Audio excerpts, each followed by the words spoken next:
Hello दोस्तों। आज हम एक चीज़ को समझेंगे कि ज़रूरत और इच्छाओं में क्या फ़र्क होता है, जिनको अंग्रेजी भाषा में बोलते हैं नीड्स वर्सेस डिज़ायर्स। जैसे कि जाना जाता है कि इच्छाओं की कड़ियाँ हमारे जीवन में बहुत ही सहजता के साथ जुड़ी हैं, किंतु आध्यात्मिक जीवन में का लक्ष्य इच्छाओं का विस्तार नहीं बल्कि उन पे हमेशा एक तरह से कंट्रोल लगाने का होता है।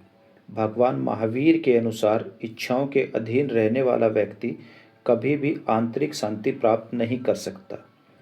इच्छाएं जब विवेक पर हावी हो जाती हैं तो पतन की ओर कदम बढ़ने लगते हैं। विवेक ही हमें उचित अनुचित का भेद कराता है।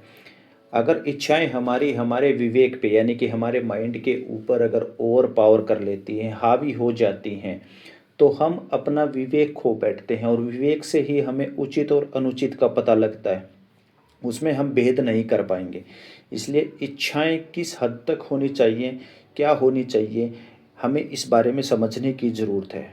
आज के दौर में जो कंज्यूमरिज्म का वर्ल्ड चल पड़ा है, उपभोक्तावाद का है, जिसमें उपभोक्तावाद की संस्कृति आ गई है। इसके अधिक जिसके चलते अधिक से अधिक मोर एंड मोर एक्युमुलेशन, ज़्यादा से ज़्यादा प्राप्त करने की इच्छाएं आज के टाइम पे बहुत ज़्यादा हो गई हैं, जिसमें जिससे जबकि जिसके चलते जो आध्यात्मिक जीवन में जिसमें बोला जाता है कि सच्चा सुख संग्रह में नहीं बल्कि संयम में होता है। इसलिए आवश्यकताओं और इच्छाओं में अंतर समझना जीवन की बड़ी साधना है। यानी कि जब हमें आवश्यकताएं और इच्छाओं में फ़र्क समझ में आने लगता है तो एक जीवन की साधना पूरी हो जाती है। आवश्यकताएं हमेशा सीमित होती हैं, जो आदमी के लिए, किसी भी इंसान के लिए आवश्यकताएं सीमित होती हैं, लेकिन जो इच्छाएं हैं उनकी कोई सीमा नहीं है। एक इच्छा के बाद दूसरी इच्छा आ जाती है, दूसरी के बाद तीसरी आ जाती है। ये मन का काम होता है इच्छा को पूरा, इच्छा के लिए भागना, एक पूरी हो जाने पे दूसरी, दूसरी पे तीसरी, ज़्यादा से ज़्यादा इच्छाओं की तरफ भागने के बाद। तो भगवान महावीर बोलते हैं कि इच्छाएं अनंत हैं, इच्छाओं की कोई भी मतलब उनको ख़त्म करने वाली बात नहीं है। और यही बात जैनिज़्म में भगवान महावीर ने बोली है, और यही बात बुद्धिज़्म में भगवान बुद्ध ने भी बोली है कि there is a desire is the cause of sorrow. इच्छाएं ही दुख का कारण हैं। इसके इच्छाओं को हम कैसे कर सकते हैं? प्रभावी साधना से आविष्कार किया जा सकता है। तो एक हमेशा हम ये बोलते हैं कि ना कहने की ताकत हमारे अंदर होनी चाहिए। तो किस तरह का ना कहने की ताकत हमारे अंदर होनी चाहिए?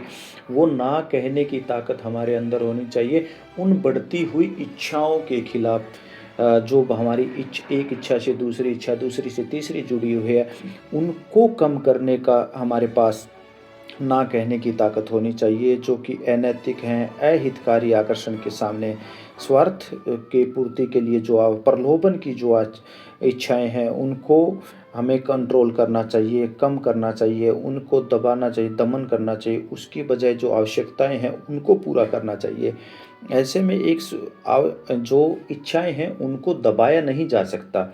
उनके दबाव करने की बजाय हमें एक निर्णय लेने का, एक फ़र्क करने की हमें पहचान होनी चाहिए कि क्या ये आवश्यकता है या इच्छा है, और इच्छा है तो किस तरह की इच्छा है, क्या ये हितकारी इच्छा है या अहितकारी इच्छा है। तो अगर जब हमें ये समझ में आने लग जाएगा और हम इसका निर्णय ले पाएंगे और जो इच्छा और आवश्यकताओं में फ़र्क कर पाएंगे, तो बखूबी हम अपने जीवन को अध्यात्म की तरफ लेके जा सकते हैं। और वास्तव में जो जीवन का सार है वो अंतर आत्मा की शांति का है, अंतर आत्मा के सुख का है, ना कि बाह्य आकर्षण का और बाह्य सुख का। मेरी आप लोगों से ये निवेदन है, विवेक, नैतिकता और आत्म कल्याण की कसौटी पे परखी जाने वाली इच्छाएं ही सच्ची इच्छाएं होती हैं। जब जीवन में संतोष, शांति और आध्यात्मिक आनंद का उदय होता है, वो होता है जब आप अपनी इच्छाओं पे कंट्रोल रखते हैं, आवश्यकताओं को पूरा करने में सक्षम हैं। तो ये सब चीज़ें चल के ही हमें एक आंतरिक शांति प्रदान करती हैं।